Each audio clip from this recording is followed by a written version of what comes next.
Hello बच्चों, चलिए प्रश्न को पढ़ते हैं। इसमें लिखा कुछ सामान्य गैसों के कक्ष ताप पर मोलर विशिष्ट ऊष्मा धारिताओं के प्रेक्षण दिए गए हैं। बच्चों यहाँ पर गैस और उनकी मोलर विशिष्ट ऊष्मा धारिता, तो यहाँ कहा जा रहा है कि इन गैसों की मापी गई मोलर विशिष्ट ऊष्मा धारिताएं एक परमाणु गैसों की मोलर विशिष्ट ऊष्मा धारिताओं से सुस्पष्ट रूप से भिन्न है। तो प्रतीकात्मक रूप में किसी एक परमाणु की गैस की मोलर विशिष्ट ऊष्मा धारिता 2.92 कैलोरी प्रति मोल प्रति केल्विन होता है। बच्चों होती है इस प्रकार से। तो इस अंतर का स्पष्टीकरण कीजिए। तो क्लोरीन के लिए कुछ अधिक मान शेष की अपेक्षा होने से आप क्या निष्कर्ष निकालते हैं? तो चलिए बच्चों, इस प्रश्न की मूल अवधारणा को हम देख लेते हैं।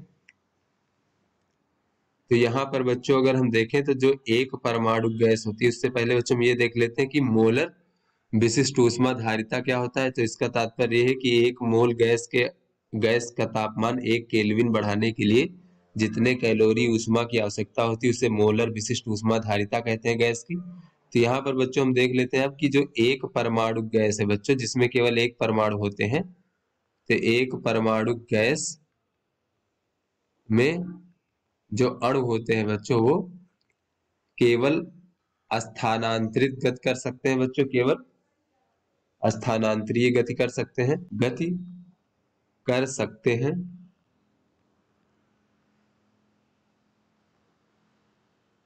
और अगर हम बच्चों द्विपरमाणु गैसों की बात करें तो द्विपरमाणु गैसों के जो अणु होते हैं बच्चों,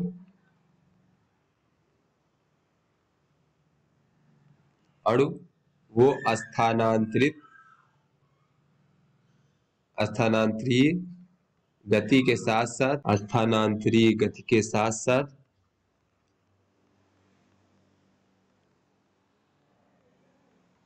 घूर्णी गति भी करते हैं। बच्चों घूर्णी गति भी करते हैं। और कुछ गैसों के जो अणु होते हैं बच्चों, वो कांपनिक गति भी करते हैं बच्चों, यानी कंपन भी करते हैं। गैसों के अणु वो कंपन भी करते हैं।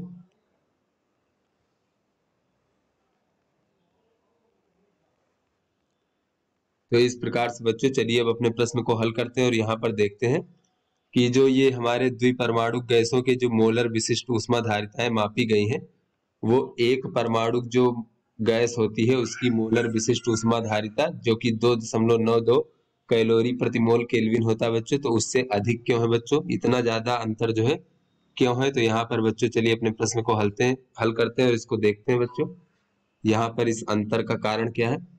तो यहाँ पर बच्चों हम देख लेते हैं कि जब गैसों को ऊष्मा दी जाती है बच्चों, ऊष्मा, तो ऊष्मा एक प्रकार की ऊर्जा है बच्चों। तो जब गैसों को ऊष्मा दी जाती है तो यह गैस के अणुओं की सभी प्रकार की ऊर्जाओं के में विभाजित हो जाता है बच्चों। गैस के अणुओं की सभी प्रकार की ऊर्जाओं में विभाजित हो जाता है।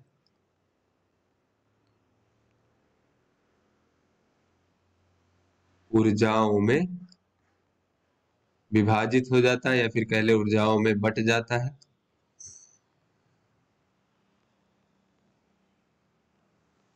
तो यहाँ पर बच्चों एक परमाणु गैस की अवस्था में, जैसा कि हमने देखा मूल अवधारणा में, कि जो एक परमाणु गैस के अणु होते हैं वो केवल स्थानांतरित गति कर सकते हैं बच्चों।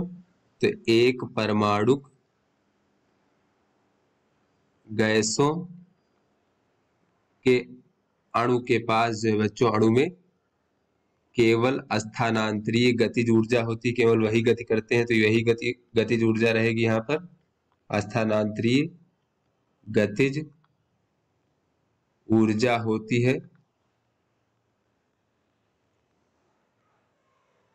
जबकि जो हमारे द्विपरमाणु गैस होते हैं बच्चों, द्विपरमाणु गैसों के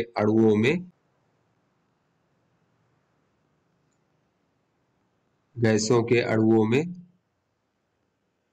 स्थानांतरिक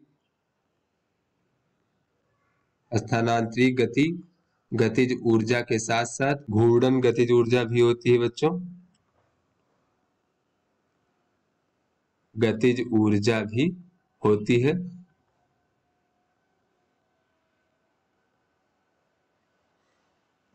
तो यहां से बच्चों हम देखें अगर, तो यहां से देख सकते हैं कि अतः समान ताप वृद्धि के लिए, अतः समान ताप वृद्धि के लिए द्विपरमाणु गैस के अणुओं को अधिक ऊर्जा की आवश्यकता होती है बच्चों। द्विपरमाणु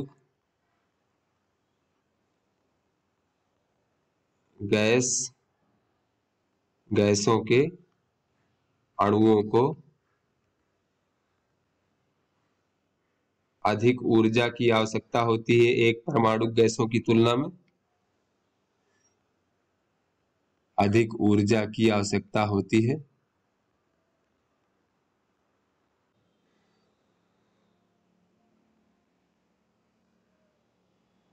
इसीलिए बच्चों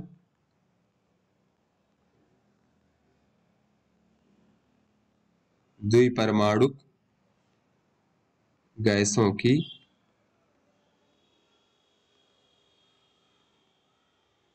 मोलर विशिष्ट ऊष्माधारिता का मान अधिक होता है।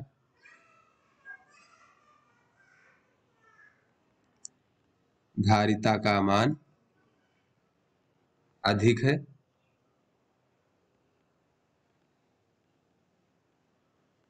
तो आगे बच्चों इसमें कहा जा रहा है कि क्लोरीन के लिए कुछ अधिक मान शेष की अपेक्षा होने से आप क्या निष्कर्ष निकालते हैं। तो बच्चों यहाँ पर क्लोरीन का मान देखें तो ये अन्य द्विपरमाणु गैसों की तुलना में इसका मान थोड़ा और अधिक है। तो इसका क्या कारण है बच्चों, तो यहाँ पर देख लेते हैं। तो क्लोरीन में जो है बच्चों, क्लोरीन में जो अणु होते हैं, गैस के अणु, वो काल्पनिक गतिज ऊर्जा भी रखते हैं बच्चों।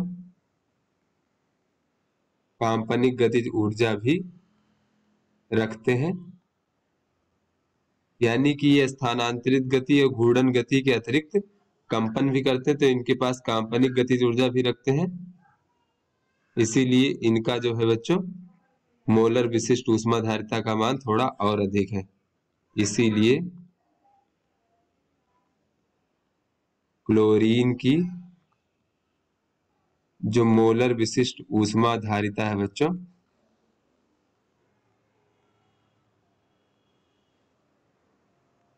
ऊष्माधारिता वो शेष यानी अन्य से अधिक है, अन्य गैसों की तुलना में। तो आशा करते हैं बच्चों ये आपको समझ में आ गया होगा। धन्यवाद।